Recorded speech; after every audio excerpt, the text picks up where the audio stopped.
Morning my all respected chef दिल से foodie Amarnagar के फूडी आप सभी को आपकी फ्रेंड एसके स्टाइल का प्यार वाला नमस्कार।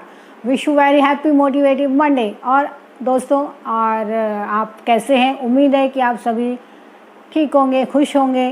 तो चलिए अब एक प्यारी सी लाइन और उसके बाद एक प्यारी सी स्टोरी कि कभी भी किस्मत को कोसने की जगह किस्मत को बनाने की कोशिश कीजिए। हर इंसान के दिमाग में दो घोड़े हमेशा दौड़ते हैं, एक पॉजिटिव एक नेगेटिव, और जीत उसी की होती है जिसको खुराक अच्छी मिलती है। तो इस लाइन के साथ शुरू करते हैं आज की कहानी। आज की कहानी में एक लड़का है, नवयुवक है, जो अपने घर के बाहर ज़ोर ज़ोर से रो रहा होता है। अब वह छाती पीट पीट के रो रहा होता है, अपनी किस्मत को कोस रहा होता है कि कितनी उसकी किस्मत ख़राब है।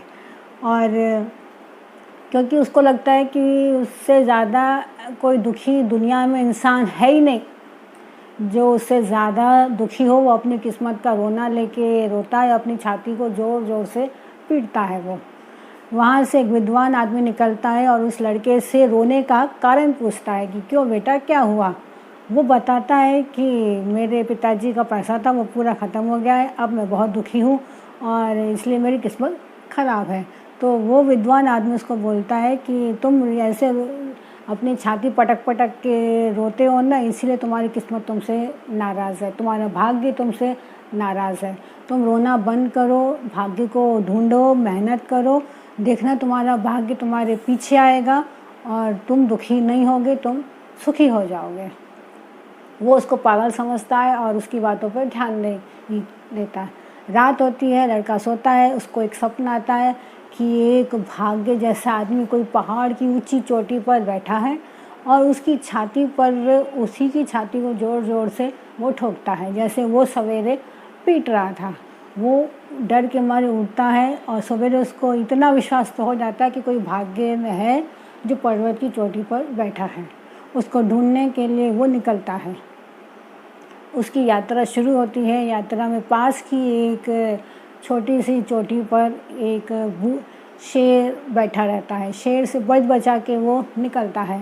तो शेर उसको आवाज़ देता है कि इधर आओ भाई। वो डरता है कि ये मुझे खा ना जाए, लेकिन वो बोलता है कि चिंता मत करो, मैं नहीं खाऊंगा, मैं बहुत समय से बीमार हूँ, मैं तो उठ भी नहीं सकता। तो बोलता तुम कहाँ पे हो जा रहे? तो वो लड़का बोलता है कि मैं पर्वत की ऊंची चोटी पे जा रहा हूँ, मेरा भाग्य वहाँ बैठा है, उसको मनाने जा रहा हूँ।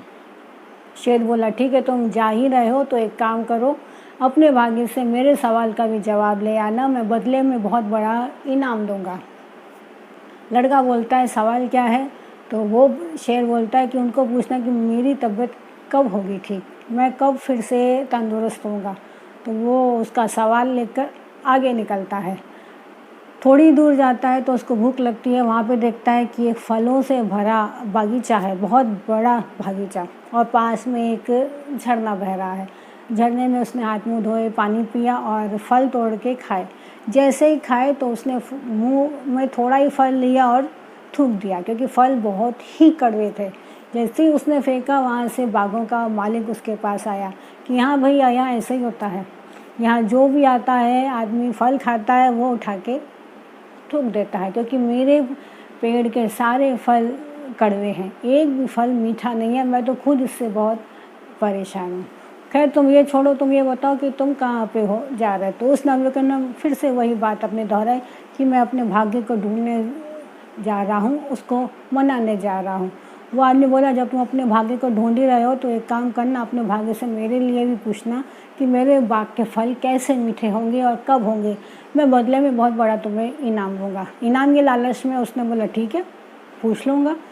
और आगे जाता है तो वो क्या देखता है कि वहाँ पर एक सुंदर सा महल है, सुंदर सा, और लेकिन महल में एक रानी रहती है। उसने रानी से पूछा वाह आपकी क्या तो किस्मत है, कितना शानदार महल है। तो वो रानी भी रोने लगी, नहीं काय की किस्मत है, मैं कभी खुश नहीं हूँ रहती, मैं हमेशा दुखी रहती हूँ। और ये बताओ तुम कहाँ पे हो जा रहा है? नवयुवक ने फिर उसी अपने जवाब को दोहराया कि मैं अपने भाग्य को ढूंढने जा रहा हूँ। तो उसको देखकर जो वो राजकुमारी थी वो भी बोली कि ठीक है, तुम भाग्य से पूछना कि मैं खुश कैसे होंगी, मैं बदले में तुम्हें इनाम दूँगी।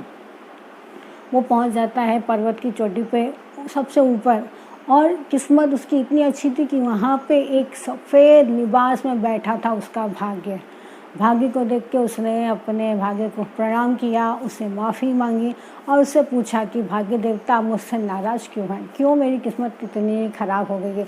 क्यों आप मेरी किस्मत छोड़ के, मुझे छोड़ के आप यहाँ आके इतनी दूर मुझसे बैठे हैं? आप क्यों हैं मुझसे नाराज़? आप अगर नाराज़ भी हैं तो मुझे माफ़ कीजिए और मेरे साथ चलिए। भाग्य देवता मुस्कुराए और बोले ठीक है, नाराज़गी वाराज़गी कुछ नहीं, तुम बस थोड़ी सी मेहनत करो। बोलता कि ठीक है, आप मेरे साथ आइए। तो भाग्य देवता बोलते मैं साथ नहीं आऊँगा, मैं तुम्हारे पीछे आऊँगा, तुम आगे चलो, मैं तुम्हारे पीछे पक्का आऊँगा। तो बोलता ठीक है, ये भी ठीक है, तुम मेरे पीछे आ जाओ, मैं उसमें भी खुश हूँ, लेकिन आना ज़रूर, भूलना मत, धोखा मत देना कि मैं अपने घर पहुँच जाऊँ और तुम इधर ही बैठे रहो। बोलता है नहीं नहीं, मैंने जो बोल दिया सो बोल दिया, तुम आगे, मैं तुम्हारे पीछे।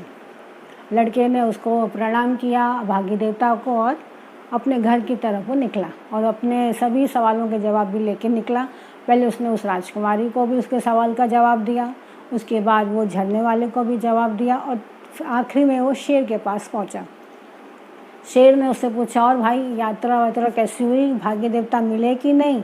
बोलता हाँ देवता मिले, मैंने प्रणाम किया, बस मेरे पीछे ही आ रहे, और यात्रा मेरी बहुत अच्छी थी। तुम्हारी तरह 2 और लोग मुझे मिले जिन्होंने मुझे अपने सवाल दिए और बदले में इनाम का भी उन्होंने मुझे वादा किया। बोलते कौन 2 लोग थे वो, और क्या थे सवाल और क्या थे जवाब? तो बोलते पहले तो वो मुझे सबसे आखिर में एक बहुत सुंदर सी राजकुमारी मिली जिसका बहुत बड़ा आलीशान सा महल था। बोलते उसका सवाल क्या था? बोलते उसका सवाल ये था कि वो खुश कैसे होगी, और उसको मेरे भाग्य देवता ने जवाब दिया कि जिस दिन उसके मन चाहे राजकुमार के साथ, किसी लड़के के साथ उसकी शादी होगी, वो डेफिनेटली वो खुश होगी। बोलते फिर राजकुमारी ने तुम्हें इनाम दिया? बोलते हाँ, उसने मुझे प्रपोज़ किया कि तुम ही मुझसे शादी कर लो, तुम इतने अच्छे इंसान हो, तुमने मेरा काम किया है, कोई और क्यों, तुम ही मुझसे शादी कर लो, बदले में मैं और ये पूरा महल तुम्हें इनाम के तौर पे। बोलते फिर तुमने क्या उसको जवाब दिया? बोलते मैं क्या, मैं तो सब महल वहल छोड़ के आ गया, क्योंकि मेरे भाग्य तो मेरे पीछे आ रहा है, तो मैं उसको छोड़ के आ गया। बोलते फिर मुझे झरने वाला मिला, वहाँ पे उसने अपना सवाल दिया कि मेरे सारे बागों के फल कड़वे हैं, उसको मीठे करने का उपाय लेके आओ। तो बोलते उसका जवाब क्या था? बोलते भाग्य देवता ने बोला कि उसके पास, जो झरने के पास है, वहाँ पे सोना दबा हुआ है, वो सोना वहाँ से निकाल ले और फिर उसके पानी से उसकी सिंचाई करे तो उसके फल मीठे होंगे। अगर वो सोना नहीं निकाल सकता है तो किसी दूसरे झरने से वो पानी को लेकर आए। बोलते हैं फिर उसने तुमको इनाम दिया? बोलते हैं हाँ, उसने मुझे बोला कि तुम इधर बैठो, इंतज़ार करो, मैं तुम्हारे सामने पूरा सोना निकालता हूँ, तुम सोने को अपने साथ लेकर जाओ। मैं सोने को क्या करूँगा, और जैसे ही मैं पानी डालूँगा फल तुम्हारे मीठे होंगे, तुम ये मीठे फल भी साथ में लेकर जाना। बोलते फिर तुमने क्या उसको जवाब दिया? तो जवाब क्या देना, मैं तो छोड़ के आ गया, को किसके पास इतना समय कि मैं उसके सोने और फल मीठे होने का इंतज़ार करूं, क्योंकि मेरा भाग्य तो मेरे पीछे आ रहा है। अब बोलता है शेर भाई साहब, बोलते हैं अब उसने, तुम्हारे भाग्य ने मेरे सवाल में क्या जवाब दिया? बोलते हैं हाँ, उसने तुम्हारे सवाल का भी जवाब दिया। उसने तुम्हारे सवाल के लिए बोला है, जिस दिन तुम दुनिया के सबसे बेवकूफ़ व्यक्ति का सिर खाओगे, उस दिन तुम बिल्कुल तरोताज़ा हो जाओगे। शेर ने भी न आव देखा न ताव देखा, उसकी खोपड़ी पे पंजा मारा और उसको खाने लगा। और जब वो खा रहा था उस लड़के को, तो सोच रहा था बेटा तुझसे ज़्यादा बेवकूफ़ दुनिया में तो कोई नहीं होगा। तो ये जो छोटी सी मज़ेदार कहानी है, ये हमको ये सिखाती है कि कभी भी सिर्फ भाग्य के भरोसे बैठना गलत है, क्योंकि जो भाग्य होता है, जो किस्मत होती है, वो मौका देती है और मेहनत चौका देती है। तो हमेशा मेहनत करते रहिए, क्योंकि किस्मत तो आपको सिर्फ एक अच्छी अपॉर्चुनिटी ही देगा, और मेहनत उसको, अपॉर्चुनिटी को आपको देखो कहाँ से कहाँ वो पहुँचा देगी। तो हमेशा अपने पॉजिटिविटी से, स्माइल के साथ अपनी एक मेहनत करते रहिए, दिल से शिद्दत से जिस काम को हाथ में लिया है उसको करते रहिए। और ये वातावरण कोई भी हो, सिचुएशन कोई भी हो, अपना काम करना मत छोड़िए।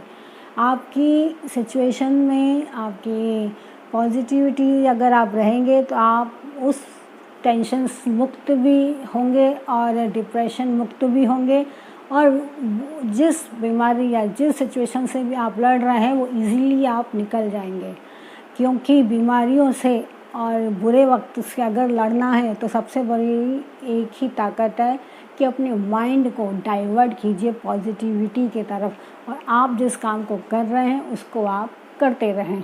फिर देखिएगा कमाल की आपकी बीमारी, आपके बुरे दिन चुटकियों में निकल जाएंगे। तो हमेशा पॉजिटिव रहिए, स्माइल रहिए, मुस्कुराते रहिए। और हमारी पूरी टीम यही आपसे गुजारिश करती है कि कर दिखाइए ऐसा, करना चाहे कोई आपके जैसा। स्टे सेफ, घर में रहिए, सुरक्षित रहिए, अपनों के साथ रहिए, फैमिली के साथ रहिए, प्यार बांटिए, प्यार देते रहिए। देखना ये प्यार वाले पल से ही ये इतनी बड़ी मुश्किल चुटकियों में निकल जाएगी। ओके, अगले हफ्ते फिर मिलेंगे एक नई स्टोरी के साथ। तब तक अपना ख्याल रखें। बाय। एस्के स्टाइल।